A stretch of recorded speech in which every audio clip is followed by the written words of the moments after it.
خلينا نرحب بكم. مرحبا بكم. Good evening and good morning, good afternoon to everyone. Everybody, you are welcome to the show. مرحبا بكم. مساء الخير ومساء النور وسعيدين، يعني سعيدين جدا نلتقي بكم في هذه الأمسية. يا ريت تعملوا شير للشو، اعملوا شير للشو. اللي انا داير اقوله للناس المشاهدين، طبعا عنينا نتكلم عن قضيه مهمه جدا. ربما بعض الناس هتشوف انه بالنسبه لهم ممكن يكون القضيه بالنسبه لهم غير مقبوله، ولكن ده قضيه مهمه جدا قاعد يهمنا كلنا كشعب بتاع جنوب السودان. لانه المجتمعات المعافيه، اي مجتمع عشان يكون معافى من العيوب وعشان يكون فيه الابداع ويكون فيه استقرار اجتماعي واستقرار سياسي، لابد من المخاطبه القضايا الاجتماعيه.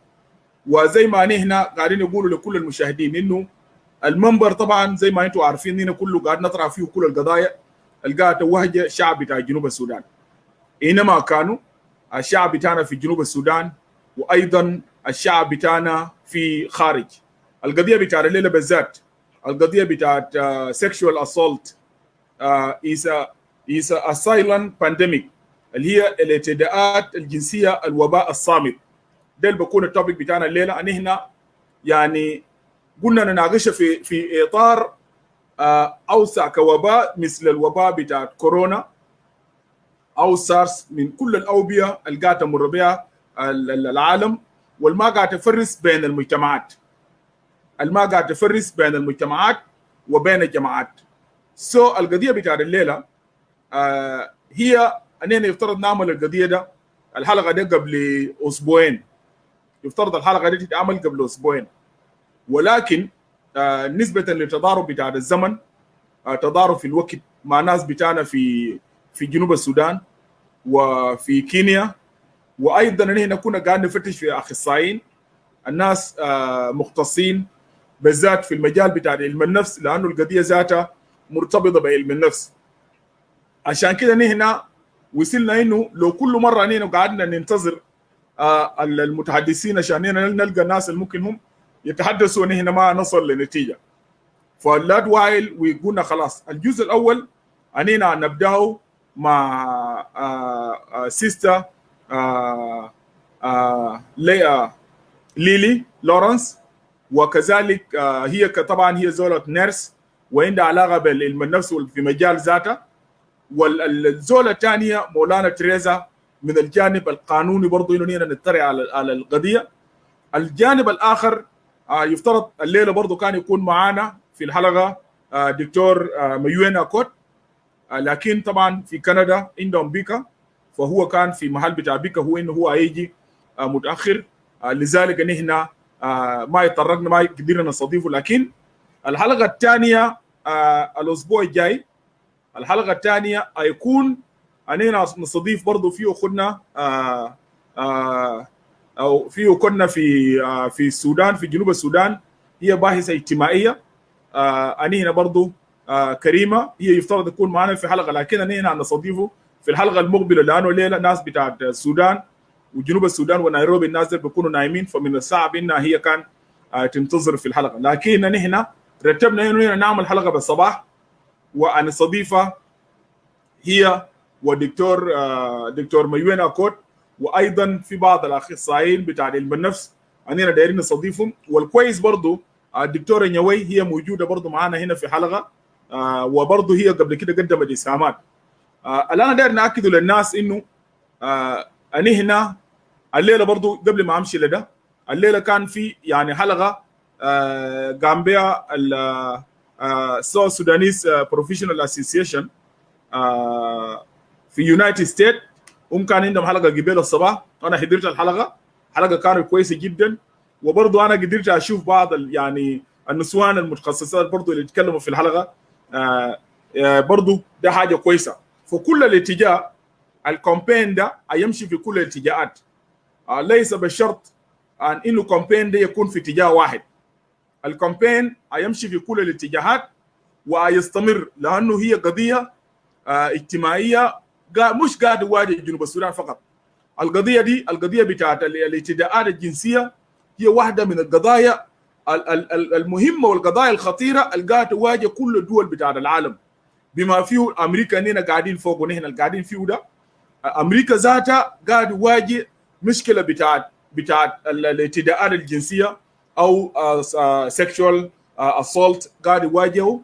وانا كنت بقرا له في تقارير قبل وامبارح، يعني في تقرير بتاع 2015 في امريكا ما بين 5 نفر من النساء، بين 5 نساء الامراه واحده من الخمسه قاعد يتعرض لاعتداء جنسي يوميا. يعني ما بين الخمسه في امريكا هنا بين 5 نساء واحد مره واحده قاعد تتعرض لاعتداء جنسي، وما بين 5 أو 7 رجال بيتعرض فيهم برضو واحد لاعتداء جنسي. لكن التقرير بتاع 2019 في امريكا بتقول انه ما بين 3 نساء، كل 3 نساء امراه واحده بتعرض لاعتداء جنسي. طبعا استاذه ليلي بنتكلم بعدين لما نجي نعرف المصطلح ذاته هي شنو. الرجال ما بين 5 رجال وراجل واحد قاعد يتعرض لاعتداء جنسي. ده قضيه يعني قضيه اجتماعيه، واحده من القضايا المهمه، ونحن لازم نخاطبه. قبل ما ينضم لي المتحدثين خلوني انا اقدم تحيه للبنات بتاعتنا. Let me actually give thanks to our young ladies, those who speak out about the sexual assault. الناس البنات اللي اتكلموا في الايامات اللي فاتت which happened to them. واكشولي البنات دول خلونا نحن هسه to wake up because they pay our attention to actually something has been happening for years. يعني دول نبهونا لحاجه كان قاعد تحصل لمده بتاع السنين. لذلك نحن برضو في ضروره انه نحن كمجتمع نخاطب القضيه دي، نخاطبه ونفتش لها حلول، والاهم في ذلك هو الحلول وذاتك المستوى بتاع الثقافات بتاعتنا وكده. فخلونا ننتظر الاستاذه ليلي وكذلك مولانا تريزا ينضموا لنا عشان نحن نبدا الحلقه. هلو استاذه ليلي. ايوه. Welcome to the show. Yeah, thank you. Did you figure out it was not easy, right? Yeah, it takes some minutes عشان كده ندخل جوا. Yeah. المهم لادي معنينا ننتظر في تريزا. مرحبا بك في الشو. Welcome to the Voice of People show, and I think it's the first time for you to join us. Actually, after we shifted to the new system, I think, right? Yeah, this shifting really is a little bit confusing, but finally I got it now. Yeah, that is good. Let give thanks to God. You actually finally you got it. Welcome to the show, and let me give you a chance to introduce yourself to the viewers. So then we'll start, and then we'll be followed by Sister Tereza, Molana Tereza later on. Yeah, welcome. Okay. Yeah. Thank you so much for giving me this opportunity for the sake of our community, and I would like to introduce myself. My name is Lily. So I'm a parent, a mother, and at the same time I work with this kind of issues since 1991. Just trying to help my people out.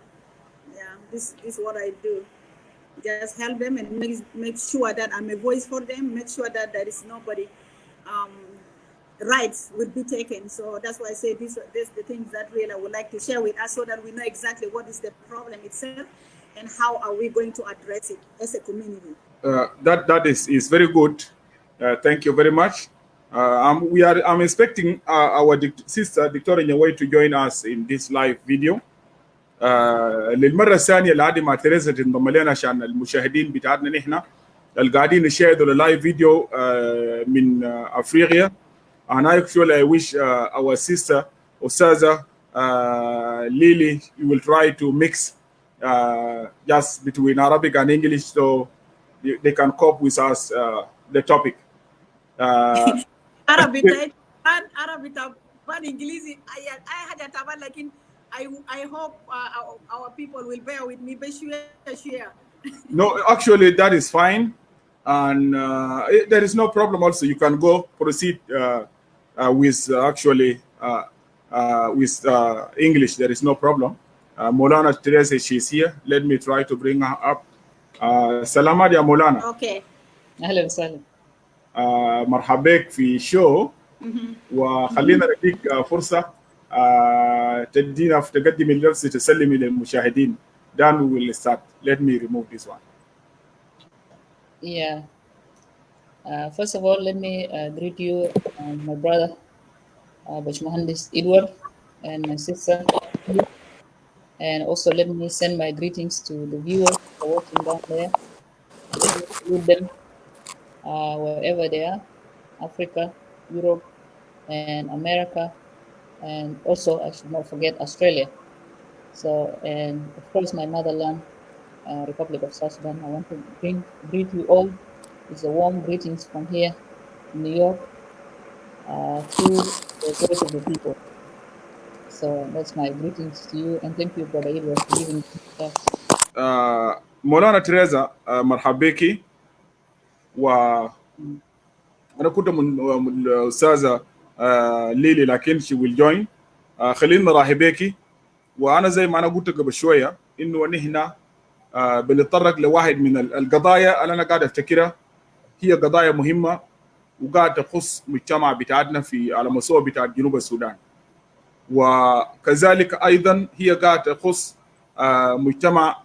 مجتمعات بتاعت جنوب السودان في الخارج، بتخص أبناء جنوب السودان الموجودين في أمريكا، كذلك الموجودين في كندا وموجودين في استراليا، وأيضا الناس الموجودين في يوروب. We are part of it. وكذلك الناس الموجودين برضو في دول بتاع أفريقيا خارج دولة بتاع جنوب السودان.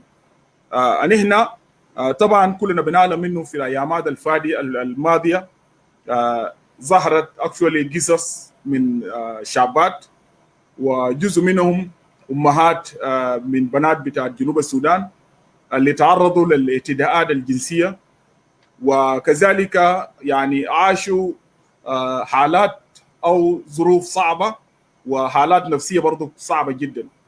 كلنا نحن النشطاء والموجودين في المواقع بتاع التواصل الاجتماعي اطلعنا للقصص دي اللي نشرت، وأول بيت تقريبا يعني حكى قصتها، وليت اون أنينا برضو يتفاجأنا إنه هنالك كمية من البنات يعني عاشوا نفس المشكلة وإنهم the same problem. آخر واحدة البيت اللي استضافوا برادة كركوجو، استضافوا أستاذ كركوجو، وهي اتكلمت والوضع كان مؤلم بالنسبة للناس كلهم اللي كانوا قاعدين يشاهدوا لايف فيديو. أنا هنا طبعا في المنبر بتاع صوت الشعب وكذلك والدايفرسيتي في ناس كتير كانوا منتظرين إنه نحن when are we going to bring this case up.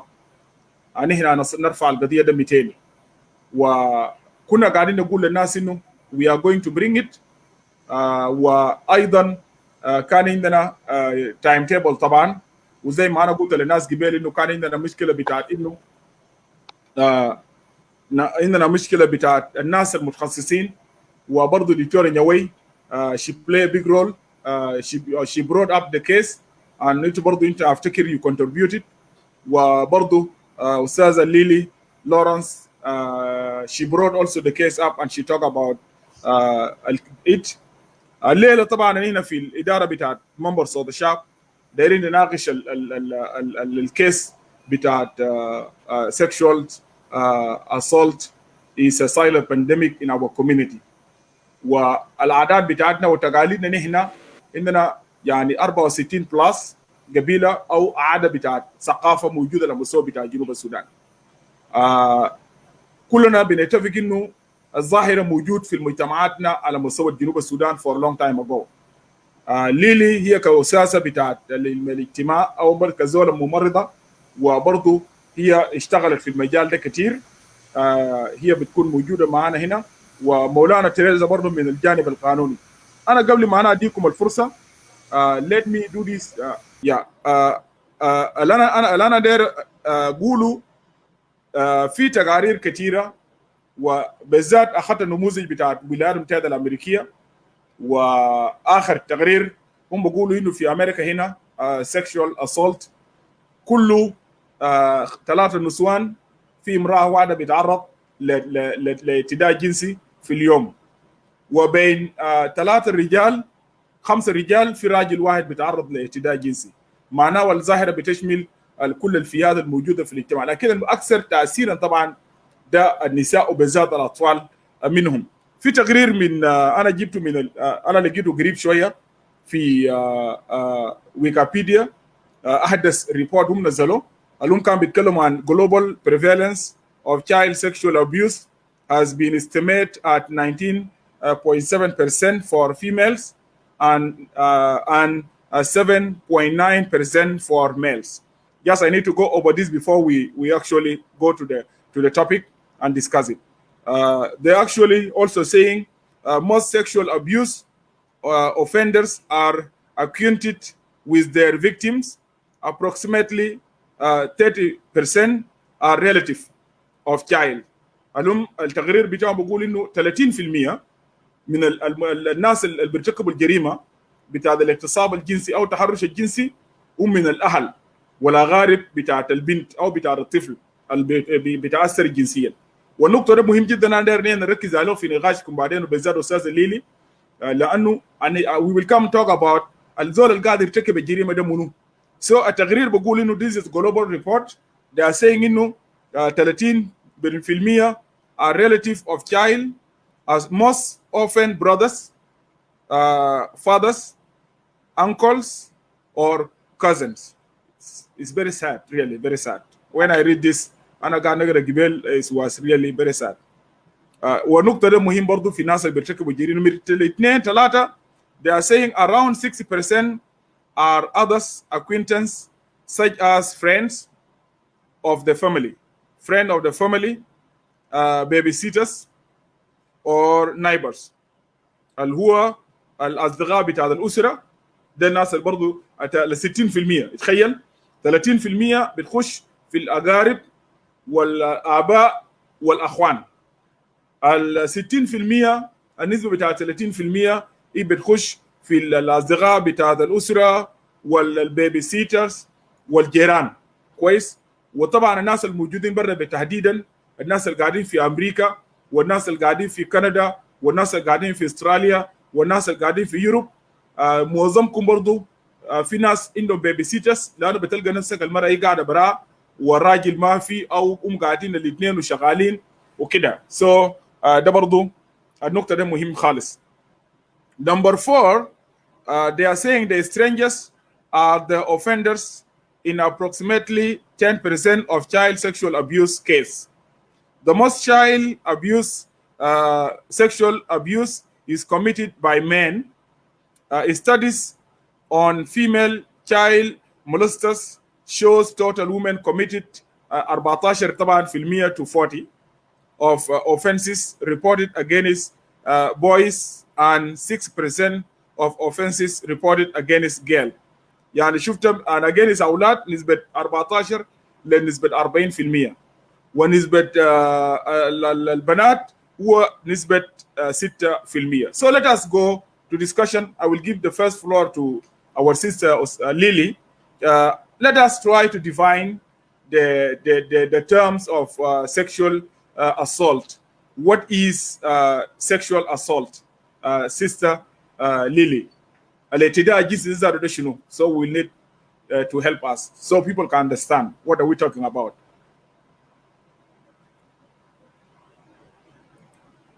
Giving me this chance.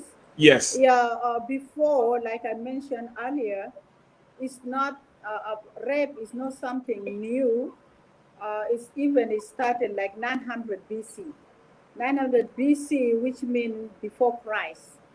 So it is this sexual assault can happen in any country and in any color.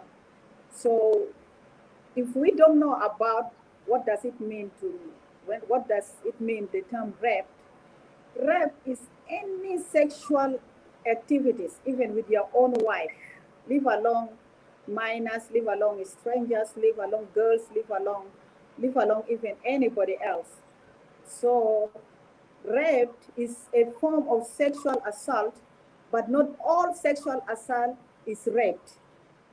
Why I say not all sexual assault is raped? Because some of the sexual assault, it has been vulnerable, and it has been like exposed, that provoke the rapers to do the rape itself. So it is any act that you do to somebody without their consent. Yani haja itamulule zol bodung mashuno, bodung ma inta, bodung tifagia, bodung ma irada min zol the sexual assault. But the reason why I come up today, we need to differentiate, and also we need to tell our people that this rape thing is not something new. Even in the Bible, it has started a long time. There are siblings, the children of David themselves. His name is Amnon and Tamar. He raped his sister, his own sister, from the other wife, from the other mother. So, and David himself, like, he also did that. So rape is not something new, but culturally in most countries, including even us, South Sudanese, they think it has been happening long time. Yeah, Edward. It has happening long time, but because of culture, because of the traditions, we have been silent. We have been silent. It was shameful to share even with people, to share even with our own parents, because we are afraid to lose family. We are afraid even to lose marriages itself. Therefore, it is something very sad that this affliction, I call it affliction because it is penetrating, it is invasion. You enter somebody's body without her willing, without him willing, without her even accepting that person. So, and it is psychologically, you can see those children that after they grow up, when they get married, they are acting a little bit weird because of the trauma that had occurred in their lives. So rape is universal. Universal occurrence is not only restricted to a particular country. You see, like you read now in the report, a father can even rape their daughter. See, a father can rape a daughter, leave alone cousins. And to me, I think if it is psychologically, both spiritual, also it is really a demonic. Because when I mentioned earlier that if a girl walked naked or a boy walked naked, that's why I say not all as sexual assault, it is force. Some of them, when you see in the, like Bathsheba, the concubine of David, King David, even the Bible, she was taking shower, you know, but because she was exposed, she was naked, this really will lead to erosion of a man to attempt to go to that lady. So rape has different forms, like you just mentioned, even in the Western world, it is everywhere. But today, we want to advise us that this thing, we should not be quiet about it. In churches itself, even with the adult, this thing has been taking place long time. But because we are afraid even to report, because you see him as a leader, you see him as somebody very important, you keep it a secret. So the term here, when you say silent, silent is a killer. It killed the people, especially women and children, and even some boys. Yeah, thank you, Sister Lily. مولانا تريزا، وانا ما اعرف بكون كويس انت برضه لو حاولنا نتكلم بعربي، لانه المهم في اللقاء انه نحن برضو الناس بتاعنا في جنوب السودان بقوموا الصباح they will follow the discussion.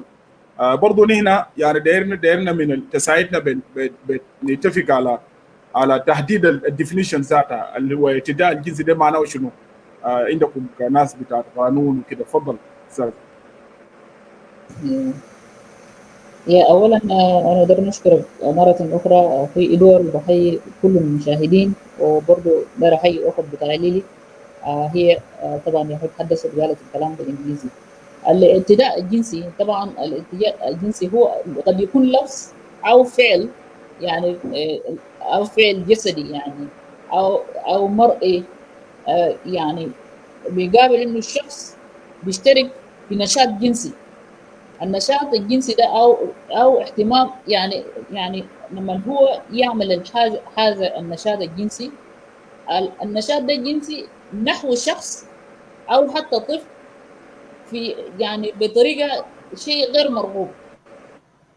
يعني مثلا الكلام لما الزول يعرف لك بيكون حاجه غير مرغوب ليه، لانه انت بتعمل حاجه بقوه، دي الاراده بتاع الشخص الاخر.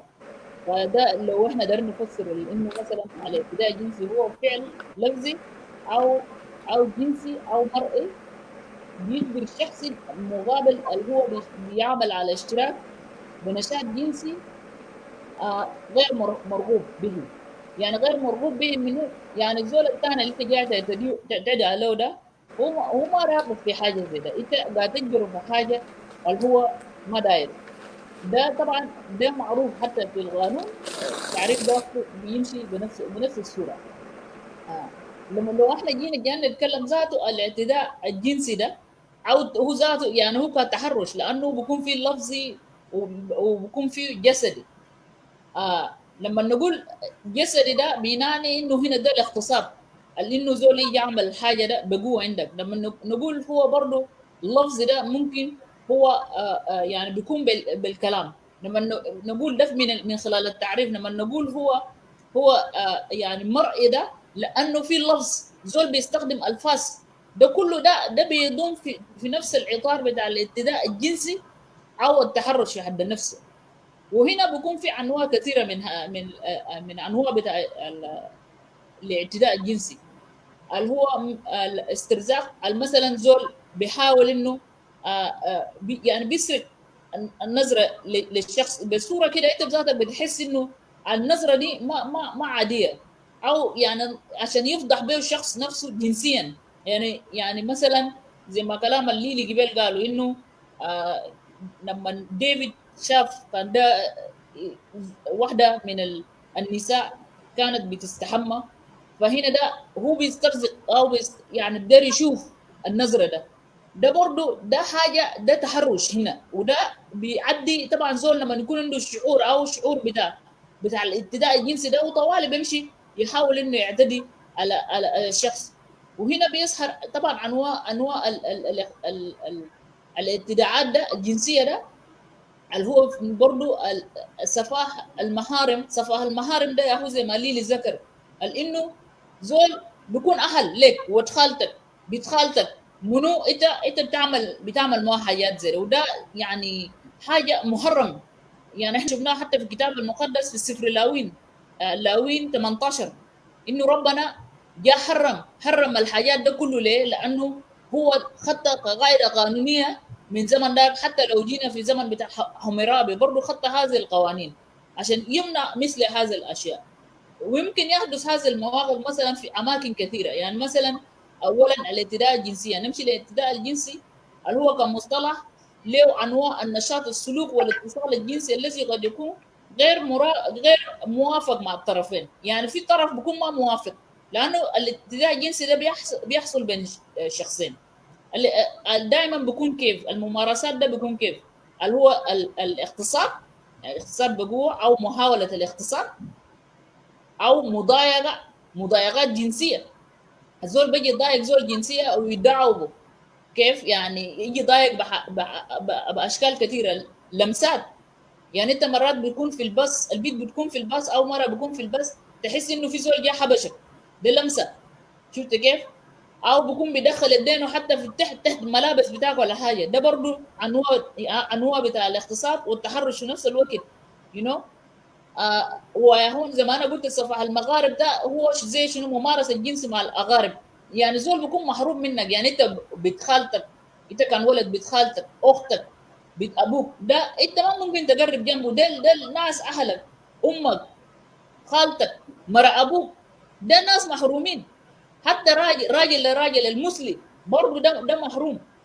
بيجيك هنا بيقول لك الاعتداء الجنسي على الاطفال، وده بيكون غالبا ده قبل زي مثلا انت ذكرته بالبيبي سيتر.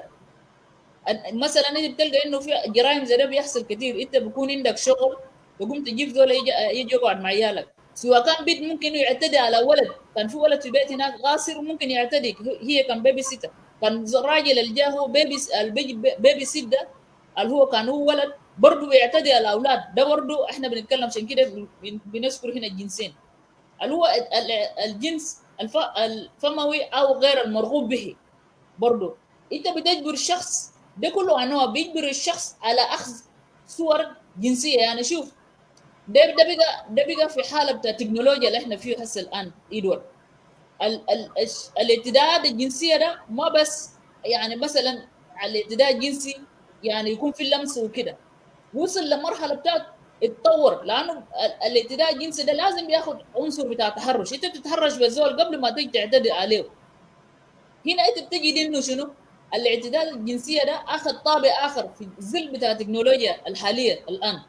في زول بيجي يرسل لك صور، بيرسل لك فيديوهات انت ما دايره وما عندك علاقه معه، هو بيرسل لك الحاجات ده. فشويه شويه كده انت بتشوف انه انسان زي ده هو انسان مريض، يعني بيكون عنده مشكله حقيقيه. عشان كده بيقولوا انه الزول لما يصل معك في مرحله، او حتى راجل بتاعك في البيت لو عنيف معك، انت لازم يعني تتصل بالناس اللي زي ناس اخذنا ليلي هنا عشان هم يمشي يشخصوا بانه زول ده ممكن يكون مريض، زول ده بيكون عنده مشكله. يعني الابتلاء الجنسي ده ممكن يحصل ذاته من راجلك في البيت. فده النقاط انا كنت اقدر اضيفه قبل ما امشي لاعراض بتاع الاعتداء الجنسي. شكرا جزيلا مولانا تريزا. دكتور انا شايفك تحت لكن انا ما شايف صورتك. لو ده تشارك خلينا، لانه شكله كده زي كارت خمر بس without any صورة. تقدر تشارك من غير صوره. So أنا شايف دكتور ميوين also is down there. You are making comment دكتور ميوين. If you are ready also you will join us. الناس دايرين ينضموا زي واحد اسمه جوليوس قاعد يقول لي you are trying to join وانت ما لاقي. انت لو داير تشارك عندنا link, just copy the link and paste it because انت كنت عملت لي بلوك. انا لو عملت لي بلوك how can you watch the show? I did not block you. Just you follow copy the link and follow the link. في definition برضه انا داير اضيف لكم حاجه من الناس بتاعت CDC اللي هو Center for Disease Control and Prevention. Let me add this. So then we will continue from there. For in addition لكلام اللي قاله تريزا مولانا تريزا واللي قاله استاذه ليلي، هم بيقولوا انه sexual assault is any type of sexual activity or contact including rape that happen without any consent. يعني زي ما مولانا تريزا قالوا قبل شويه. برضه they added sexual assault can include non-contact activities زي ما قال تريزا قبل شويه such as someone flashing at you. والنقطه ده مهم، حاجات ده is very important for all of us South Sudanese. لانه هنا يعني هنا هسه ممكن تلاقي بيت ماشي يعني زي هنا زمان كده بقول لك حاجه كده بتحدق عليه يعني ممكن تعين له ولا تعمل بالضبط كده. حركات اللي بيعملوا هنا هناك برضه ده بيسووه، ده قاعد يعتبروه تحرش. سفاره، انت بتعمل سفاره. ايوه ده برضه بيسموه تحرش. تعنك عينك ساكت، لو انت عنكت البيت زي ده برضه بيسموه تحرش. وده انت ممكن تخش سجن، ولو انت قاعد في امريكا هنا انت ممكن يرحلوك لساوث السودان. So exposing themselves to you and or forcing you to look at sexual image. السؤال اللي انا داير اساله لليلي what is the root causes of sexual assault. القاعد يسببوا شنو؟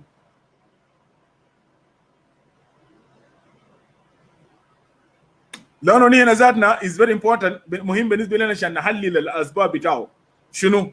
الروت كوزز بتاع السكشوال ده شنو؟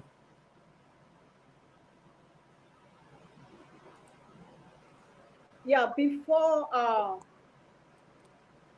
of course the root cause is some people they just rape it because it happened.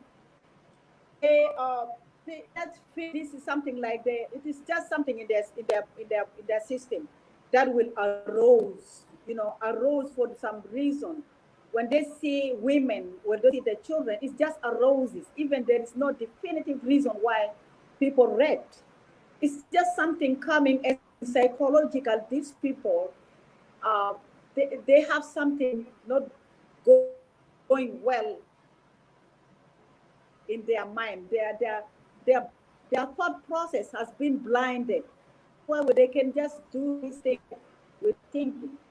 See, so that is the root cause. The cause is even like this one extreme, and women even when what causes although when the way women dress, and it is a invitation even for the rape.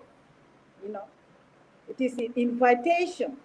The way women wear when you wear like your chest is all open and the skirt, sometimes women wear a skirt even here up to top, and this is called invitation for raping. This person might follow you, and at workplace some work ethic could not allow women to dress like that. So that's why we say there is certain behavior lead to that. Even in family, your children, their young age, they're walking naked sometimes in their house. This is also like invitation for rape, and it could happen. And before going further, rape, especially in many countries, it is considered in cultures sexuality was violent, but it's normal manifestation of masculine desire. For example, يعني شفتها في لنا في بلد هناك مثلا أو في أفريقيا إذا بيلقوا يعني رجل بنوم ما بينها يعني will take the veg of the girl, and girl will be forced to marry the rapist. That's why you can see now some Africans, they look at people now when we talk in media or our Victor, in your way, connect your mic, please. Your device is not connected. Yeah, continue, Leila. Sorry. Yeah.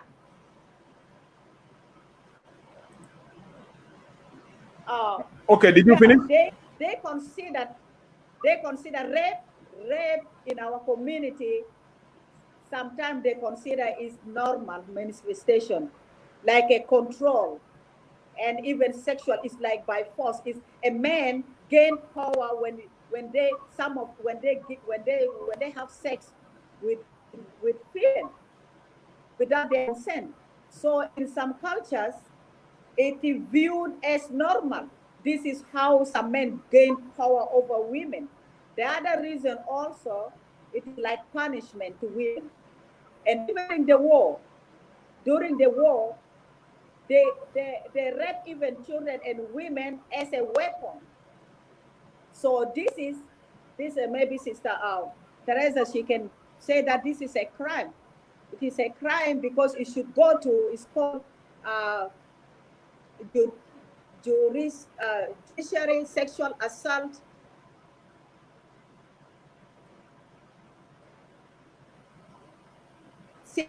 Civil military court. This is the thing, a crime happening in South Sudan, where military they can go and just rape, and it's not just happening now. Like I just mentioned, long time in Europe, it happened in Greek, where women are given even as gift. So those are some of the causes where men rape women as power to manipulate and to dominate. And the other things about that is we can give an awareness to our people. No, we'll come. Lily, will come. including- Lily, let me stop you here. We'll come to the awareness later on. We'll come to that point later on. Okay. Let me, أنا ما أعرف في واحد, someone is called Gabriel. I don't know why you are not showing your picture. Victor in your way, because she in Egypt and is at night over there. That's why I did not tell her. There is a comment from someone is called Julius Amico. He's saying, Wakatab Talib, he's saying, Mr. Edward, choose people who he wanted in his show. About 95% of Edward are non-Equatorian. And if I am wrong, I am sorry, and I have been following your show for some time, and I like, but please, I would love you to have a balance. Thanks, Julius. But we're from Equatoria. He doesn't know. And I think you are in the wrong place. And Anna actually, just I want to advise you. We don't have Anna Hinada. We are in the studio, and I'm posting the link. Whoever copy the link, you follow the instruction, you will come in.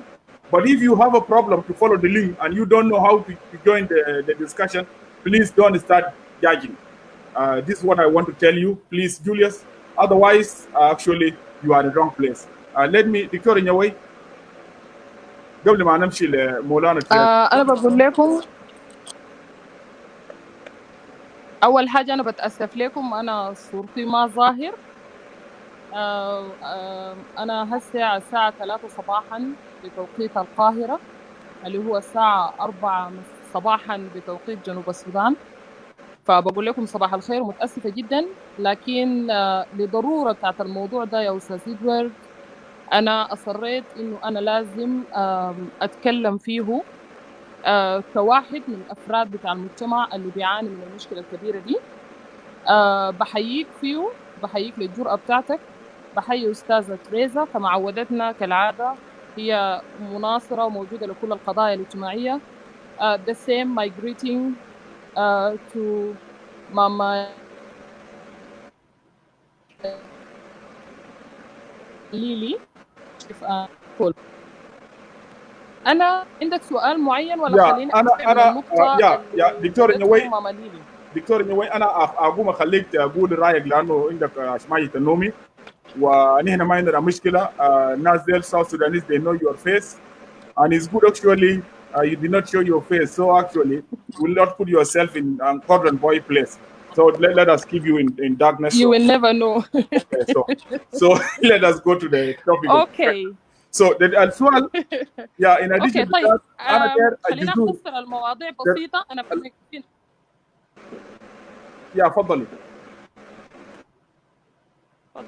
تفضل سوري. أنا كل دايرك كنا قاعد نتكلم عن الأسباب، لكن لأنه أنت ماشي تنومي أنا دايرك تعمل تعليق عام، لأنه أنت قاعدة في الواقع وكذلك طبيبة وأنت عندك خبرة في what going on. So فضلي you can أمسك من طرف و go from. Okay. كتعريف الإخوة في القصروا عملوا فرق كويس جدا ما بين التحرش الجنسي وما بين الاعتداء الجنسي. هم وروا الكلام ده بصورة كويس. من العنوان باين إنه عندنا مشكلة في ليلي إنه ما قاعدين الجنسية أو التحرش الجنسي. الزول لما نجي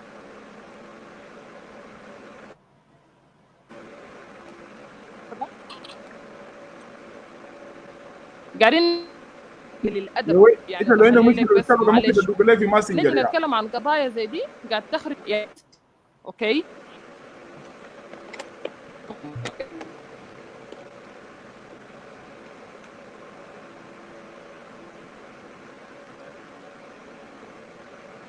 خليني اتصل بك عبر الماسنجر. مولانا تريزا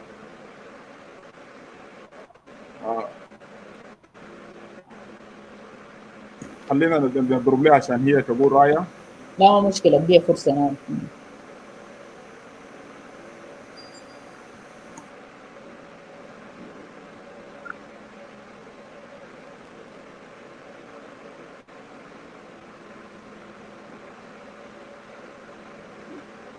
أستاذ دكتوره. اوكي. انتوا سامعين الصوت يا تريزا؟ سامعيني ان شاء الله. كده انت ارفع الصوت من ايدك يا نوي، ارفع الصوت من عندك لانه زاير صوتك. ارفع الصوت من عندك هناك. اوكي كده واضح؟ يا بقوله واضح. واضح. بقوله واضح يعني. شوية. الناس عملوا ديفينيشن كويس ما بين التحرش الجنسي وبين الاعتداء الجنسي. اوكي. احنا دارين المشكله الاساسيه اللي احنا المفروض نتكلم عنه يا استاذ ادوارد، انه ليه القضيه دي اصلا هي موجوده جنوب السودان زيها وزي اي بلد ثاني في العالم متضرر من الكلام ده. يعني احنا ما في معزل عن العالم، احنا قاعدين مع الناس يعني في الكويس وفي الكعب. اوكي. وكل الاصناف بتاعت البشريه احنا قاعدين نشوفها. السؤال كالاتي: اللي بيخلينا اصلا، يعني اللي بيخلينا انه اذا كان احنا قاعدين نتكلم عن الاعتداء الجنسي لانه هو بيجي من شخص كبير او زول مراهق، لانه هو المعتدي او الزول اللي بيقوم بالفعل الجنسيه ده ما عنده عمر معين. معناتها المشكله الاساسيه عندنا يا استاذ ادوارد لكل الناس اللي شافونا هي مشكله الاساسيه، مشكله بتاعت قيم اجتماعيه. يعني احنا خلينا القيم الاجتماعيه بتاعتنا بتاعت مجتمعاتنا، يعني احنا خلينا انه نركز انه نربي اولادنا بالصوره الصحيحه. الكلام كالاتي: ماما ليلى قالت الكلام انه these things have been there من زمن طويل. احنا بنشوفهم من بناتنا بيزوجوهم عمرهم 12 سنه، من البنات بيسرقون في الزواج، من النظرات او اللحاد او الكلمات الاستاذ المولانا تريزا صنفته من قبل انواع التحرش. طيب السؤال اللي بيبقى علي انا كدوري انا ودور اي زول موجود: يا جماعه القيم بتاعتنا مشت وين؟ ما في زول الليله يجي يحلل لي يقول انه ليه البنات دي طلعوا؟ ليه البنات دي بيتكلموا؟ ليه شنو؟ وذاتهم دايرين يخربوا بيوت ناس، وده كلام شنو دايرين يقولوا ده؟ يا عزيزي ويا استاذ المتابعين الليله، احنا لما نجي نتكلم عن الاعتداءات الجنسيه بنتكلم عن قيمه لو ودرت بيناتنا حيكون في مشكله كبيره. احنا قاعدين نحلل في الجنس ما بين مش المحرمات زي ما بيقولوا، في حاجه ما طبيعي، لانه احنا معروفين في مجتمعات حقنا في جنوب السودان احنا بنعيش في جماعات مع بعض. اوكي؟ لو احنا بدنا نتكلم مثلا انا حاسك لك جزء بسيط جدا، انا حاتكلم لك عن النقطه بتاعت التحرش او الاعتداء الجنسي لدى الاطفال. الاعتداء الجنسي لدى الاطفال يا استاذ ادوارد ما قاعد يحصل من زول غريب، قاعد يحصل من الاب او الام، على فكره قاعد يحصل من الخال، قاعد يحصل من العم، قاعد يحصل من الناني، قاعد يحصل من السواق، قاعد يحصل من الزول. 70% هو متواجد اراون المجتمع بتاعك. طيب ال 70% الزول المتواجد حول المجتمع حقي ده زول اهلي او ده زول قريبي. ذاتس واي لما نيجي يحصل حاجه اسمه الصدمه ما بعد الاغتصاب او الصدمه ما بين الاضطراب اللي بيحصل ده، انه الجنب بيفقد الثقه في حاجه اسمه الاسره او مفهوم الاسره. لما نيجي يصل المرحله بتاعت المراهقه بتلقاه انه هو متخرب من حاجه اسمه مسؤوليه، متخرب من حاجه اسمه الاسره، ما بين انه هو بيكون زول بعد كده بتاع مرايز، زول بعد كده بيشوف انه مهم انه بيلعب دور الضحيه. يعني بتلقاه دائما انه هو زول داير يوري المجتمع انه هو تعبان نفسيا وحصل له اعتداء، وداير انه الناس يتعاطفوا معاه. دي واحده من الحاجات اللي بتحصل لاطفالنا. وصدقوا التحرش او الاعتداءات الجنسيه بالنسبه لاطفالنا بينقسم ما بين انه عيال ما بين عمر 0 لحد 4 سنين، على فكره ما بين 4 لحد 8 وما بين 8 لحد 12. كل واحد من العيال ده قاعد يختلف الاعتداء الجنسي بتاعه. السؤال المهم في النقطه ده: البابا والماما قاعدين يكونوا وين لما يحصل الاعتداء الجنسي لو هم ما كانوا طرف في هذا الاعتداء الجنسي؟ عشان كده احنا بنقول دي واحده من الحاجات الاساسيات اللي بتدغي عيالنا انه يكون عندنا علاقه قويه جدا. انا عارف ظروف الحياه صعبه جدا، انا عارف انه الناس ملهيه بالحياه، انا عارف انه اي زول عنده اله هو مشغول به، انه اي زول عنده حاجات، لكن ما في حاجه ممكن يكون اهم من الاسره بتاعتك. your family is your priority whatever happen. مهما حصل لما نجي يحصل ليله في مشكله زي احنا قاعدين فوق نشوف نلقى انه امهات بيطلعوا من الصباح عشان يمشي يشتغلوا، ابهات بيمشي يشتغلوا، ما في زول بيعمل شكل الجنة، ما في كونكشن ما بين الاب والام والجنة. كويس؟ قدر ما حنلف قدر ما حنناقش لاي مشكله يا استاذ ادوار، لو ما في استقرار، لو ما في سلام، لو ما في امان، حنلف وحنرجع حنقول جنوب السودان لازم يكون فوق استقرار، لازم يكون فيه سلام. لو قدرنا نتكلم عن كل القضايا الاجتماعيه، لانه الام الليله ما موجوده عشان هي قاعده توفر في اكل، الاب ما موجود الليله عشان هو قاعد يوفر في الاكل، الناس مضغوطه نفسيا عشان الناس ما قادره توفر لقمه بتاعت عيش. الجنة ده حيلقى نفسه ما بين انه بتاع الدكان اللي ممكن يستغله عشان يديه حلاوه، ما بين خاله المريض نفسيا اللي تعرض انه هو زمان لما كان صغير يتربى في اسره متفككه، او عمه اللي هو كان زمان بيشوف التباهي. يعني هو في ناس طبعا انت سالت سؤال كويس انه الاسباب ذاتها قاعد تكون شنو؟ يا اما الزول المعتدي ده يتربى في اسره اصلا متفككه، يعني لا شاف امه لا شاف ابوه، زول كده قام براو، ما في زول علمه القيم، ما في زول علمه الاحترام، ما في زول علمه الصح من الغلط. كويس؟ زول بيكون اصلا عنده مشكله نفسيه. and guess what يا استاذ ادوار، sometimes الناس المعتدين ده قاعدين يكونوا ناس مصاح وسليمين، وقاعد يكون جزء من الحقد فقط انه يعمل الكلام ده للطفل، اذا كان هو عايز يريد ريفنج بالنسبه للاسره او للشخص نفسه هو عايز يتباهى به. كل الاسباب ده وغيره بيخلي هذا الزول بيكون شخصي ما سليم ما سوي، بيعتدي على الطفل زي ما انا قلت لك على 3 مراحل الموجوده. المشكله بيبدا في شنو؟ اذا انا كأم I need to know whatever happened، ما في حاجه يفصلني من جناي، I need to have a good connection مع جنى بتاعي، لازم انا اكون قريب منه، لازم انا اتكلم معاه، and the most important لازم انا اعرف النورمال حق جنى حقي، عشان لما يحصل الاب نورمال I will be there. لما يحصل الاب نورمال حق جناي للتغييرات اللي بيحصل حسب الاعمار، انا هعرف I can differentiate. لانه ما ممكن جنى يقول له الا الام يقول له يا اخي جنى كده ماله قاعد ينوم كثير، جنى ده اصلا قاعد ينوم زي ده. نو يا ماما، جنى ده ما قاعد ينوم زي ده. اوكي؟ جنى ده بيكوز هو حصل له شخص قاعد يجي البيت قاعد يجي يوريه افلام، شخص قاعد يفتح في قاعد يوريه في البرايفت بارت بتاعه، شخص هناك قاعد يخلي يتلامس في جنى ده بصوره ما كويس، قاعد يزرع في جنى ده ارواح الغريبه، انه جنى ده بعد شويه حيخش في حاله بتاع تروما، وانا بعد الطريقه هأفقد شخص مهم في المجتمع. هذا الشخص حيكون هو شخص سلبي جدا تجاه المجتمع. اوكي؟ المشاكل عموما اللي ممكن يحصل لعيالنا شنو؟ عيالنا ده يا استاذ حيكون عندهم نوع من القلق غير عادي، لما يشوفوا زول ده بيجوا جارين خوف غير عادي. امهات بيقولوا جنى ده بالليل قاعد يكورك، انا ما اعرف جنى ده قاعد يكورك ماله، جنى عنده اكتئاب طبيعي، جنى ما داير يمشي مدرسه، لانه sometimes الشخص المعتدي ده ممكن يكون استاذه في الاستاذ في المدرسه. كويس؟ sometimes جنى فقد الشهيه ما داير ياكل. انت يا ماما ماله جنى ده ما قاعد ياكل؟ جنى ده اصلا كده، جنى ده ما كده. there is something wrong. we need to be so close to our kids. نتكلم معاهم نشرح لهم، والبدايه قاعد يبدا انه نسمي لهم الحاجات، ما نقول لهم ما في زول يحبسك في محل ده. no. نقول له يا بابا تعال، حاجه ده اسمه 1 2 3 because if you did not do it someone there will just يعني volunteer and نوري للجنة ده بطريقه and you're gonna lose your child. so نوري عيالنا انه حاجه ده اسمه كذا كذا كذا، ما في زول يحبسك فيه. اوكي؟ حتى لو احنا مشينا للدكتور بيقولوا الدكتور الا بوجود بتاع ماما وبابا، and then هو بيعرف حاجه اسمه private part. اوكي؟ لما نحن نكون قريبين من عيالنا، لما نحن نكون عارفين النورمال حق عيالنا، لما نحن نكون صريحين مع عيالنا، لما انا وماما وبابا نكونوا في البيت حريصين انه عيالنا ده ما يحصل لهم اي مشكله نفسيه، عشان بكره هم ما يكونوا ذئاب او كلاب لاسر ثانيه، احنا قاعدين نضمن انه في مشكله كويس، ممكن في مشكله احنا بنحيد منه. اوكي؟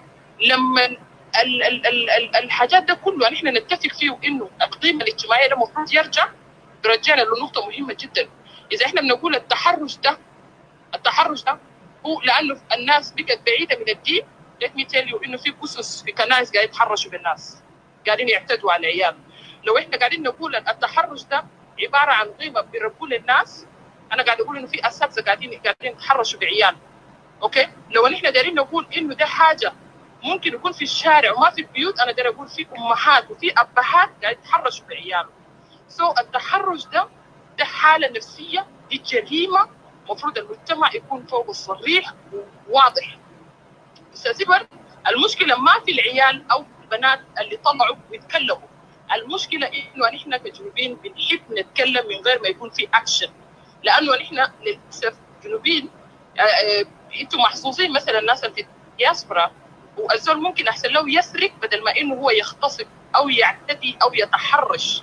نحن للاسف لانه نحن ما عندنا بنفتكر انه كل القضايا اللي بتخص المراه بتخص الطفل دي قضايا بتاع مرة بس، المفروض مرة يا يجرجر فوق براو. خلينا نطمنك يا بابا، جبتوا الليله الرجال لو ما وقفتوا معانا واحنا حاربنا قضيه كله بيهمنا، كل مشاكل تاع مرة اذا كان من الطلاق او اعتداء او اغتصاب او عنف كله ما حيتحل. لانه للاسف انا قاعد اتكلم معك هسه يا استاذ إدوارد، ما في قانون في البرلمان في المجلس التشريعي بخصوص الاغتصاب او الطلاق او كل القضايا اللي بتمس الاحوال الشخصيه. سيمبلي عشان الناس بيفتكروا انه السن المناسب بالنسبه للزواج هو سن البلوغ، علما انه الان اطفالنا بقوا في تطورات، في تغييرات، في اطفال بقوا بيحصل لهم بلوغ عمرهم 12 سنه. هل تعلم يا استاذ إدوار وكل المشاهدين اللي معاك الان انه الاخوه البرلمانيين في جنوب السودان لم يجيزوا على هذا الدستور، لانه هم قاعدين يشوفوا انه البنت لو وصلت 12 سنه من حقها انه يزوجوها، اذروايز يسرقوها. معناتها نحن بنرجع للقصه بتاعت الاغتصاب. تو ميك ات وورس، السلطه التشريعيه ومولانا تريزا ممكن تفهمين الكلام ده بصوره احسن، غايبه تماما. لانه الليله الزول لو ارتكب الجريمه ده وديناه المحكمه ما قاعد يتحاكم يا استاذ إدوارد، ما قاعدين يحاكموا. لانه احنا في جنوب السودان بلد جميل جدا، بلد لذيذ. مشيت لقيت القاضي انت بتعرفه، حتى لو انت اغتصبت زول. انا واحده من الناس كنت كده شاهده لقضيه اغتصاب للطفل عمره 12 سنه، هذا الشخص تم حكمه ب10 سنوات، للاسف بعد يومين لقيته حايم في السجن. الكلام بيبقى انه كلام من اجل كلام، لكن لو احنا خدينا قوانين، معناتها الخطوه الاساسيه هسه انه يكون في قانون، انه الناس تعمل منظمات المجتمع المدني وكل المجتمع، ما النسوان تخلونا بس برانا في الشغل ده، كل المجتمع كلنا نعمل انه الحاجه ده ناس يقفوا ضده. لانه هذا الاغتصاب ما قاعد يكون بس ضد الاطفال البنات، لكن حتى اطفالنا الاولاد they are included الموضوع ده. كويس؟ القضيه قضيه عامه، لو احنا ما التفتنا له حيكون في مشكله. لانه المساهمه اللي احنا بنقول دايرينه بيبدا من وزاره تحت التربيه والتعليم، يخدوا الحاجه ده as a value، ندرسوا لعيالنا في مدارس، نتكلم عنه، نوريهم. حتى ميتانا نحن نبدا نوري عيالنا انه يعني نقدم لهم الثقافه الجنسيه اللي احنا بنخاف منه ده. احنا الثقافه الجنسيه اللي بنخاف منه ده لو احنا ما تبرعنا به في مدارسنا وفي مناهجنا نتكلم عنه، نقوي الوازع الديني بالنسبه لعيالنا. اوكي، نتكلم من خلال بتاعت الوزاره بتاعت الجندر انه الناس يكون في بوشينج بالنسبه للقوانين اللي بتعمل ضبط للمجتمع. ويأسفني اذا لم يوجد اي قانون لاي مجتمع، فهذا المجتمع منحل ومتفكك وما حنلقى منه خير. يكون في اعلام. اخر حاجه، الاعلام اللي انت قاعد تتكلمه ده نعم هو كويس جدا، لكن في ناس في الجراس روت ما قاعد يصلوا بالمعلومه، وزي ما ليلي اكدت انه الكلامات ده it has been there. الاويرنس هو ده السلاح الاساسي اللي احنا بنقدر نعمله. at the same time education is the key، بمعنى احنا نوصل كل الكلام ده بلغاتنا المحليه بحيث يكون في فهم عالي للكلام، انه احنا ما دارين نوقف الاعتداءات الجنسيه عشان ده حاجه كعب، لكن دارين نوقف الاعتداء الجنسي لانه هو ضد قيم المجتمع. شكرا شكرا جزيلا دكتور نيوي. ولانه الوقت اللي عندك انا زي ما قلت قبل نعمل شو ثاني بالصباح في الاسبوع الجاي. انا يهوب بيكون الزمن مناسب معكم، لانه انا عندي اسئله ده ما داير زي ما انت اخذته كده هسه طوال هنا داير نناقشه حبه قطعه عشان كلنا وي كان كونتريبيوت. فين شكرا، ونقول لك اخر كلمه عشان تجي تنومي. ممكن نقول لك يا جود نايت. عندك حاجه تقدر تقوله in 1 minute؟ الكلمه الاساسيه بس اللي انا عايز اقوله عايز اشكر كل الناس، وانا داير اشجعكم كلكم، لانه انتم لاحظتوا الموضوع ده لما انت جيت اتكلمت عنه هسه.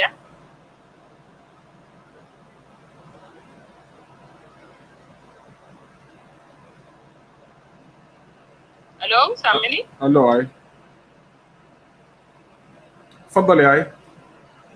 انا الكلمه الاخيره انا داير اقول ان احنا محتاجين نتكلم عن الموضوع ده يا استاذ ادوار، لانه انا بعرف انه لو في ناس بيخافوا، بطبيعه الانسان ما كلنا بنخاف، يعني زول بيحس انه يجي يتكلم عن الموضوع ده بعدين يجي يطلع قريبه وابوه وخالته ودعمه في الموضوع ده and he cannot push انه يكون في قوانين او الزول ده يحكمه. خلينا نشجع بعض انه احنا لازم نتكلم عن الموضوع ده، ولازم انه الناس تتكاتف مع بعض من اجل سن قوانين رادعه قويه واضحه تحترم وتحكم المجتمع. شكرا لك. شكرا جزيلا. شكرا دكتور. شكرا. ده كان دكتور نيوي. Let me welcome my brother Gabi. Welcome to the show. Maulana Tereza. Gabi, I will give you a chance after Maulana Tereza. I think you listen to our sister دكتور نيوي. انت استمعت لها. في تعليق كتبه دكتور ميوين court هو قال انه the age of sexual consent in Canada is 14 years old.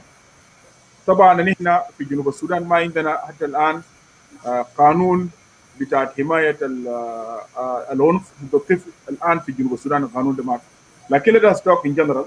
دايرين ان احنا نحدد what is the root causes، الاسباب الجذور اللي بتسبب انه يكون في sexual assault في المجتمع.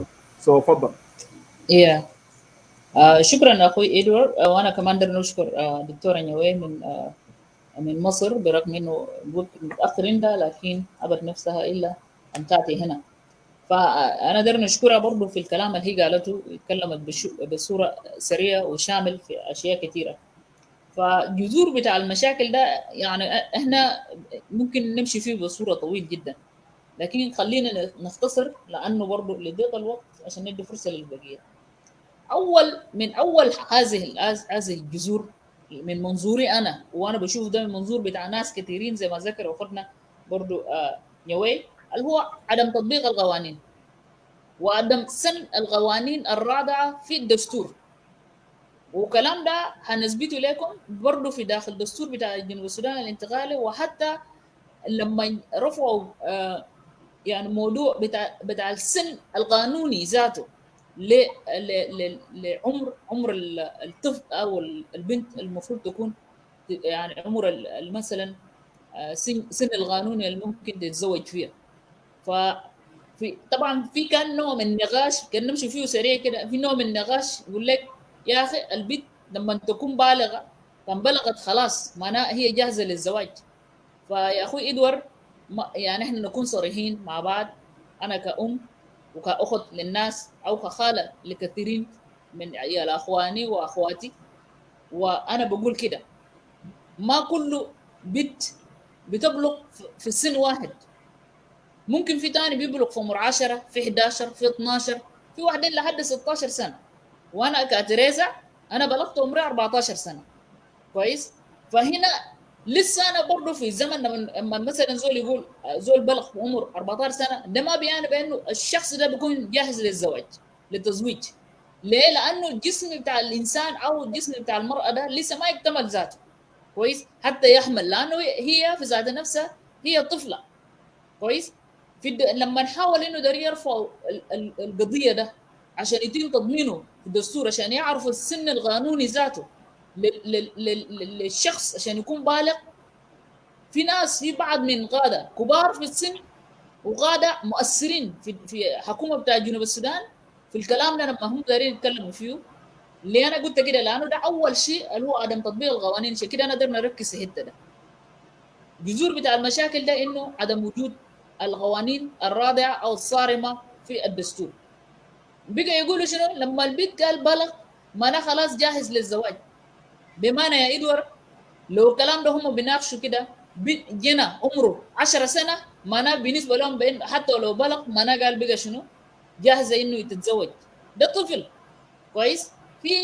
في واحد من الناس بس ما دار اقول اسمه، ما دار اقول اسمه، لما بقى في نقاش في الكلام ده قال يا اخي هو ذاته بيشوف انه ما دام البنت بلغت خلاص هي جاهزه للزواج، وعمره 70 سنه، وقال قال شنو؟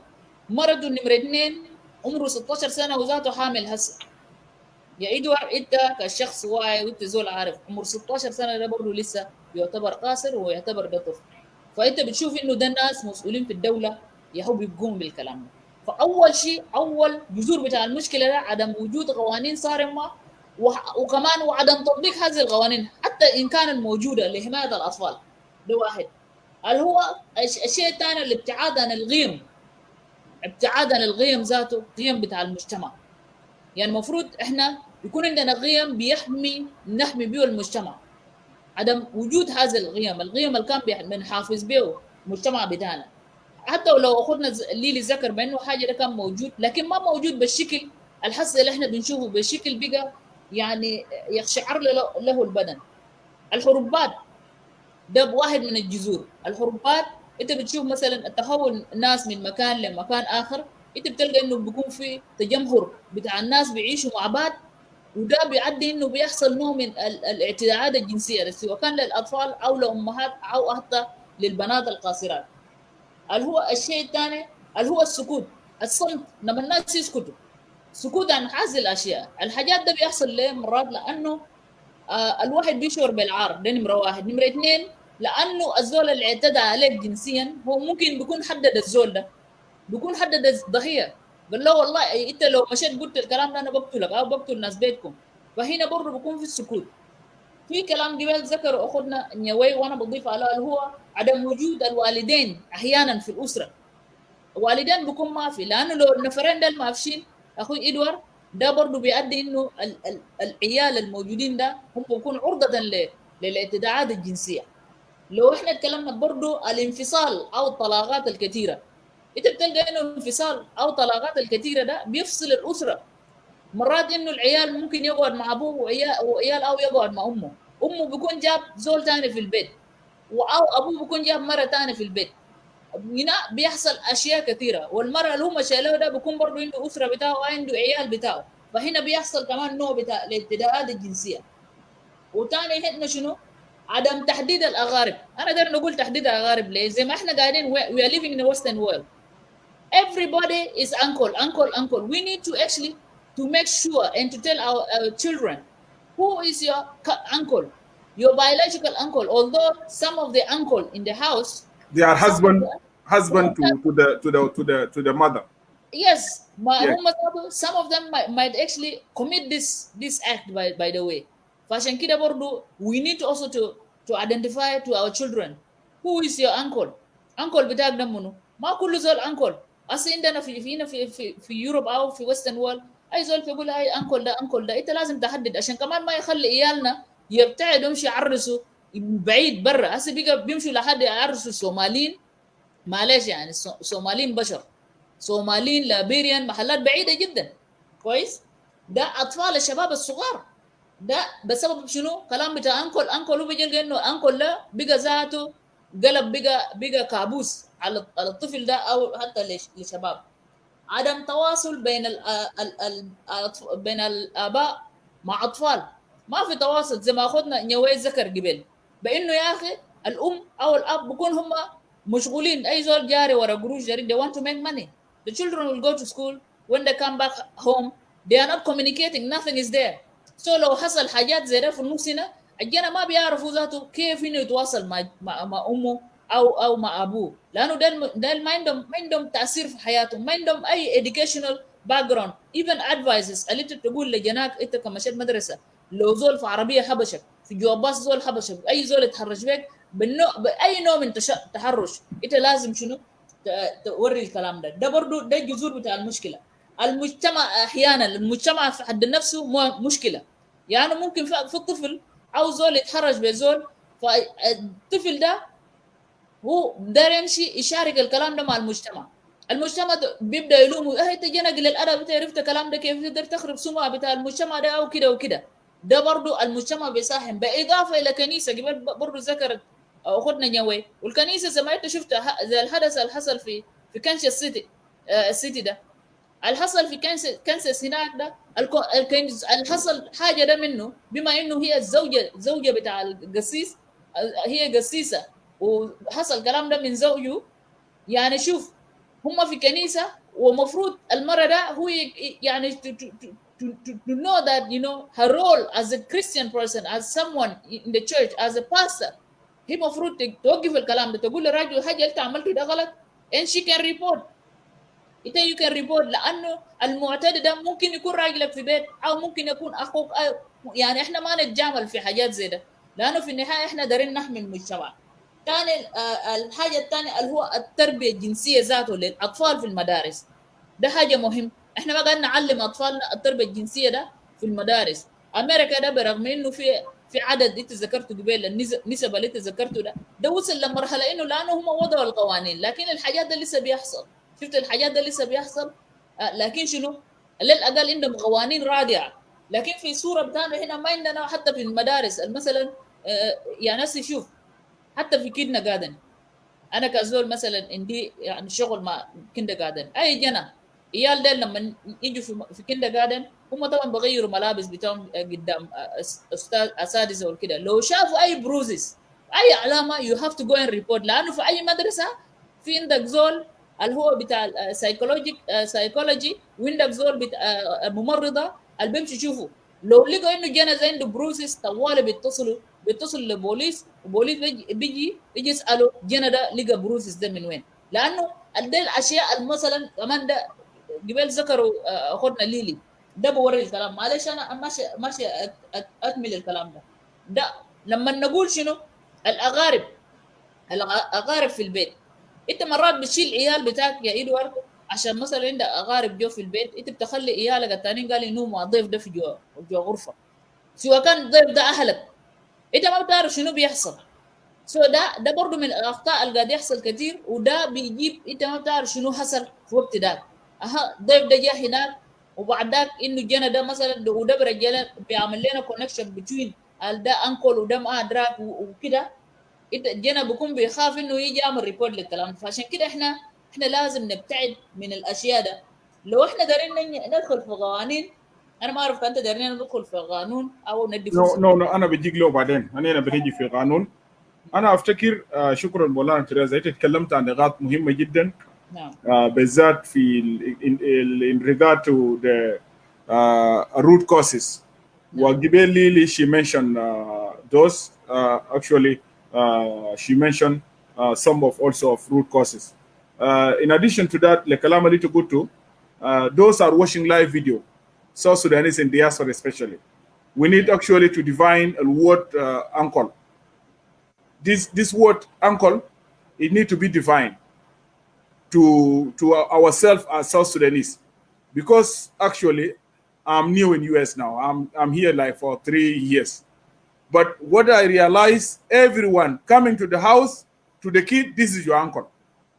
Quite even if he himself is a boyfriend to the mother actually will tell the kids this is your uncle.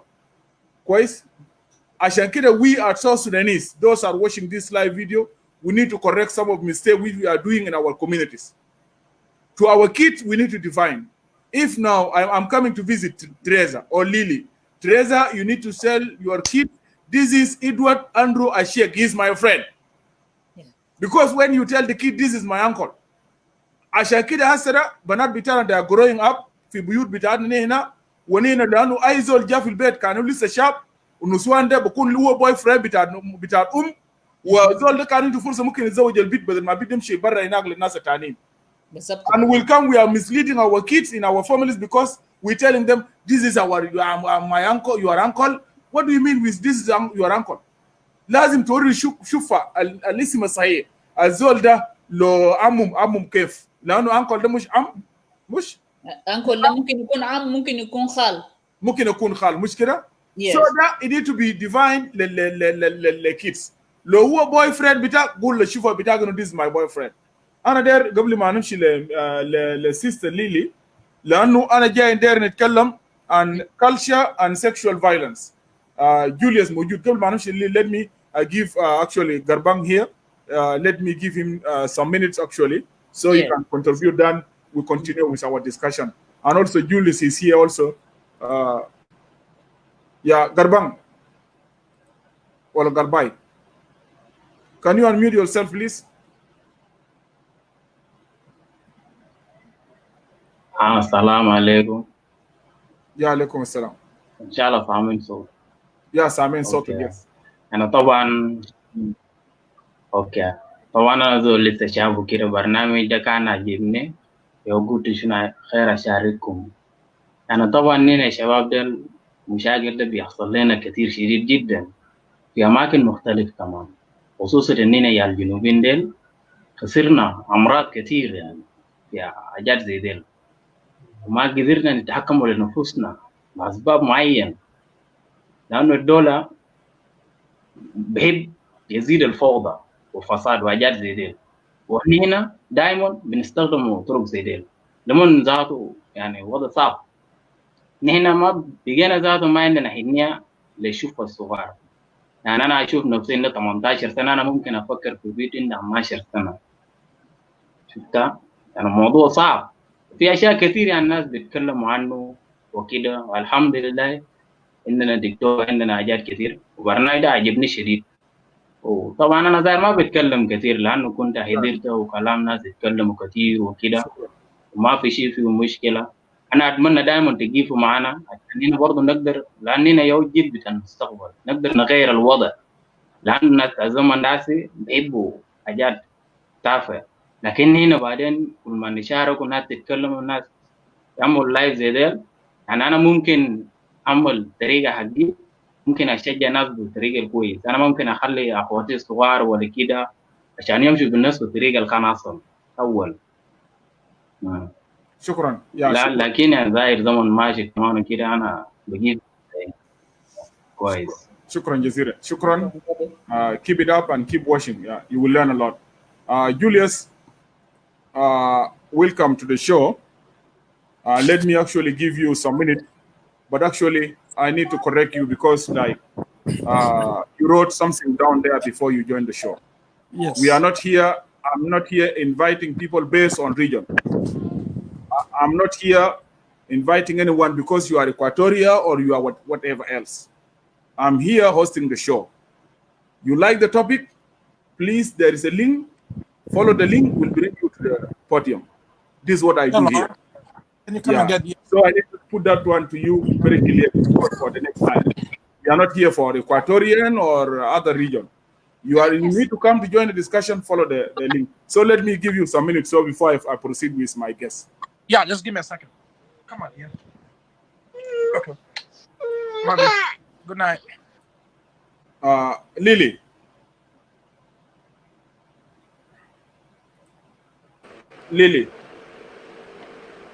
Ustaza Lily. Are you hearing me? You are not hearing me. Yeah. Yeah, let us talk about the role of culture and sexual. I can hear you. Yeah, I'm here. We need to talk about the culture and the sexual violence, our cultures as South Sudanese. So, Fadal, did you need to add something to what just have been said by Tereza or الدور بتاع الثقافة في الحياة بتاعتنا هنا في العنف الجنسي الناس قاعدين يمارسوه، لأنه الثقافات بتاعتنا هنا في جنوب السودان ثقافات بتاعتنا مختلفة. وقبل برضه تريزا لما كان قاعد يتكلم في ناس بيمارسوا الجنس مع البنات عمر 7 سنة، عمر بتاع 8 سنة، عمر بتاع 6 سنة. وأنا سمعت قبل كم يوم في زول محل كده برضه اتصل بنت صغير بتاع 6 شهور. Like come of حاجات كده disgrace is happening. So let us talk about the culture and the and sexual violence. Yeah.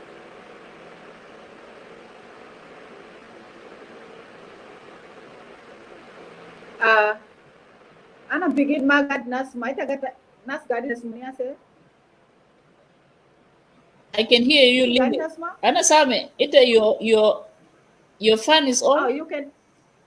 إنت أجرا fan بتاعك مروة بتاعك شغال ولا شنو؟ مروة شيء عندك إزاج جنبك أنا I don't know مروة ولا. أنا قاعد نسمع ده بيكون شبكة بتاع مولانا تريزا. ده نتكلم عن الثقافة والعنف الجنسي. أنا شكل قبيلة تطرقت له، لكن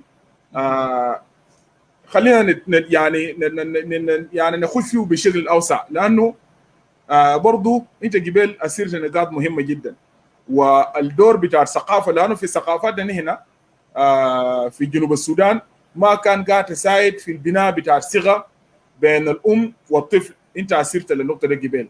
نعم. كويس. وده واحدة من المشاكل هسه قاعد واجهنا في جنوب السودان، إذا كانوا أمهات أو آباء، في إنه نحن how do we build a confidence between our kids and our self parents. لأنه هسه جانا صغير كان مشى أصل له حاجة، كان جا قال لأمه بقول له امشي، ده منو قال لك الكلام ده؟ كويس. وايل نحن يفترض نهدد العيال ديل، نديهم التربية إنه لو حصل لك كده أنت لازم يحصل. وإذا أنت ما بديت ثقة بين الأم والأب والأطفال، أنا أفتكر ده وايل الهتة بتاعت العنف الجنسي ده والاعتداءات بتكتر، لأنه ما في ثقة. لو حصل حاجة اللي جانا الصغير ما بقول لأمه ولا بقول لأبوه what happening. So let me see the Lily. تفضل. أنا بعرف ليلي جاي. ليلي أنت سامع؟ أنا سمعت. Actually, I was asking about culture and the sexual violence in our communities. But then I don't know what's wrong with your mic. You are not hearing me.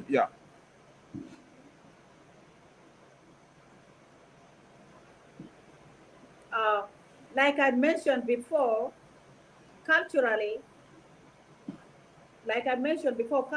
women in general don't report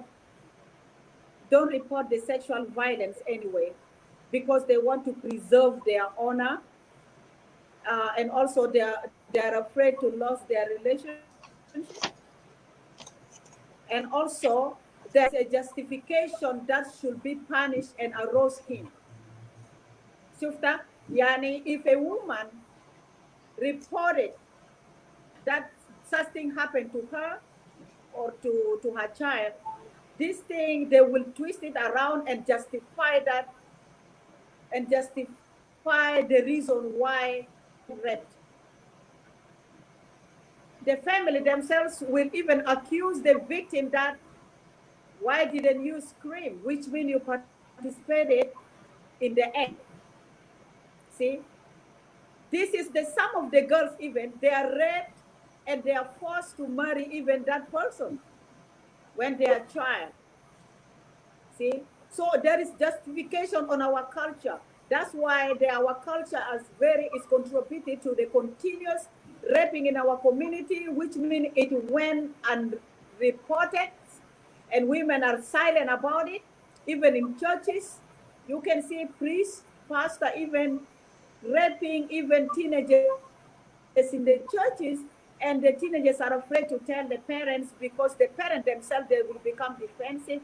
They're trying to cover up. This all go under the wrong cultures that we are doing as South Sudan. I know this rape, it has been happening universal in the whole world, and it started like I just mentioned before. Historically, it has started 900 BC, but let's focus in our community or on our nation itself. Yes, we have some sexual disparities that's going on in our community due to the culture. It has been occurring, but we cannot expose it. And the other reason that really culture play a big role into this kind of behaviors, because women are considered sexual object for gratification, and men tend to control them and they cannot talk about it at all. It's as a control, as a power, muscular. So that's some of the problems that our culture will need to stand up, and it has to be stopped. Like Tereza said, calling some relative that is not, they are not even close to you. It's not even, this one will come later when we come to prevention and the solution. But right now, I'm just answering you do the cultures also contribute to such kind of behavior? Yes, 90%. Okay. شكرا جزيلا. Thank you so much sister Lily. خلينا نمشي. شكرا مرحبا بك محمد حسن. شكرا جزيلا. Let me go to sister Tereza. مولانا Tereza. Yeah. أنا خايتو أنا ما أعرف الناس ليلي، الناس اللي قاعدين في الخارج، الناس اللي قاعدين في أوروبا، الناس اللي قاعدين في أمريكا، الناس اللي قاعدين في كندا، الناس اللي قاعدين في استراليا. أفتكر قاعدين في بلدان فيها قوانين وفيها مؤسسات سنت قوانين واضحة لمكافحة العنف الجنسي أو اعتداء الجنسي، مش كده؟ القوانين دي واضحة. في أمريكا هنا ده معروف، كان قبضوك بودوك سجن، ولو أنت لسه ما عندك whatever document they will deport you للمحل اللي أنت جيت منه because you are not part of this community. كويس. اللي أنا ما متأكد منه اللي هي الظاهرة ذاتها بتاعت العنف الجنسي في وسط بتاع المجتمعات بتاعتنا الموجودة في أمريكا. Because I'm not sure الكيس زي ده kind of these cases do we have them in America here؟ قاعد يسأل في الأسر بتاعنا كجنوبي. This is another thing also مولانا تقدر تعلق عليه. لكن تركيزنا طبعا لو انتم شايفين معظم البنات اللي اتكلموا اللي اتكلموا هنا ديل ناس جايين من اصل من افريقيا. يعني جو لما when they migrated جو بالكيسز ده when they were kids. مثلا يا كانوا في السودان يا كانوا في جنوب السودان في المدن بتاعنا المختلفه، والتاثير السلبي للثقافات بتاعنا هنا. So let us talk about الثقافات. لا ثقافاتنا هنا والصيغه، لانه واحده من الحاجات اللي انا ادوار ده على ده نركز عليهم كثير للناس بتاعنا اللي بيجي بيشاهدوا الشو بعدين من جنوب السودان، اللي هو كل الثقافات في جنوب السودان ممنوع، قاعد يكون في مشكله بتاعت صيغه بين الام والطفله. لاننا قاعد نفتكر انه في محرمات بالذات القضيه بتاع الجنس ده. حتى الاطفال بتاعنا لونج تايم اجو عندنا بنات بيصلوا السن بتاع البلوغ، حتى امهاتهم ما بيكلموهم عن الدوره الشهريه. وايل ذيس از ساينتفك. انا درست في متوسطه كويس الحته بتاع الدوره الشهريه ده كلنا درسناه، كان على بنات كان على اولاد كده كله درسناه. لكن لما نجي للمستوى بتاع الاسر بتاعتنا على مستوى بتاع البيوت، في امهات ما بيوري ريالهم انه وات از جوينج تو هابن لو انت ماشي تصل للمرحله ده. كويس. الوضع ده موجود في المجتمعات بتاعنا، وانا متاكد انا ما اعرف في امهات في الخارج برضه بكون بسيم منتاليتي، لانه اوريدي جو من افريقيا كناس كبار وجو في الخارج وما في جزء منه ما زاد فيه اي حاجه نتيجه للسيم المنتاليتي اللي عندهم في راسهم، السيم مايند سيت والشغل وكده، ما في ثقه بين الاطفال وكده.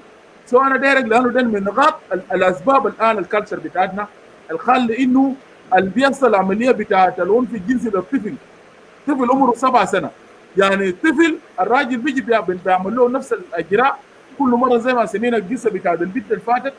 وكان مشى لخالتها بقول له والله يا اخي انت بنت الادب، ولا ده ما بيعمل كده.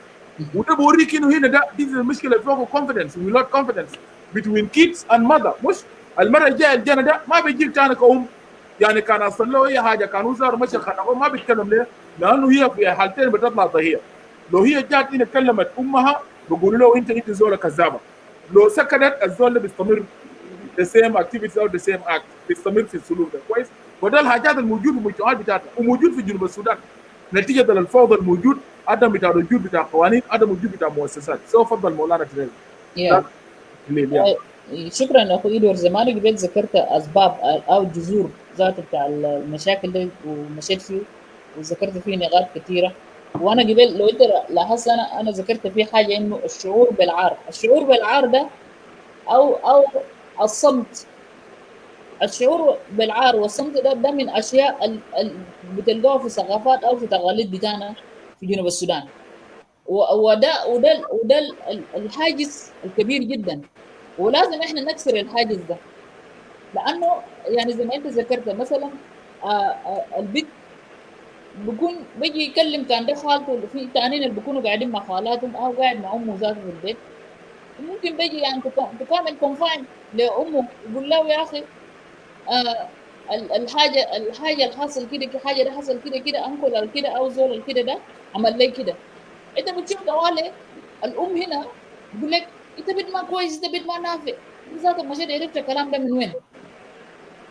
ده بوري انه شنو؟ انت عرفت الكلام ده من وين؟ وده بيرجعنا في حاله بتاع انه ذاته ما عندنا educational health educational to our health, our sexual educational to our kids at home. ما انت ذاتك يا ناس زي ولدي هسه عمره 17 سنه، هو لما هو يتحول بالمرحله بتاعنا قعدت معاه دي كده، جبته وقعدت معاه. اللي انا بقول كده، انا ما بقدر نقول بانها املاك اخوي ادوارد، لكن انا طبعا امي شيز ميديكال بيرسونال، يعني هي زولا واجهتنا ووردنا الحياه ده فيها شنو كويس. بنفس المقدار انت كأم انت تجيب ولدك ده ولا ده بنتك ده قاعد قدامك، انه في اشياء كده بيحصل في مراحل بتاع تطور بتاع الجسم بتاع انت هسه انت كراجل ولا مره بيتغير مع مرور الوقت، والتحول بتاعك ده فيه هرمونات ذاته ممكن يخليك انك تتصرف بصوره ما كويس، او بصوره انك انت يعني تقوم تعتدي لبيد ولا حاجه كده انت تجهزهم. فانا دايما اقول لك انه عادات وتقاليد بتاعنا ده عادات ضاره جدا في حاله، في حاله انه بدا جاء درج يقول لامه او انكل بتاعي اعتدى عليه في ان ده كده وهم نحره امشي هناك، منو قال لك الكلام ده؟ خلاص انت بتشوف انه وده ما بد واحد بس على فكره يا ادوارد،